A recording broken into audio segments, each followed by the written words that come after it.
মানুষের জিজ্ঞাসা, তবে কি বিশ্ববিদ্যালয়গুলো শুধু আব্রাদদের মতন দেশপ্রেমিকদেরকে হত্যা করতে ছাত্রলীগের কনসেন্ট্রেশন ক্যাম্প হিসেবে ব্যবহারের জন্যই?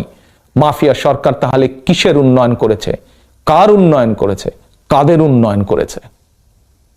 প্রিয় দেশবাসী, জালিম দুর্নীতিবাজ হাসিনার শাসনকালে এসব অন্যায়, অবিচারের, অনাচারের কোনো বিচার নেই। দেশে বিচারালয়ে এখন সবচেয়ে বেশি অবিচার চলছে।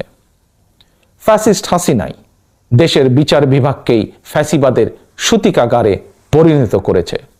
সংবিধান থেকে কেয়ারটেকার সরকার পদ্ধতি বাতিল করে জনগণের ভোটের অধিকার কেড়ে নিতে দুর্নীতিবাজ হাসিনা নির্লজ্জভাবে বিচার বিভাগকে ব্যবহার করেছিল।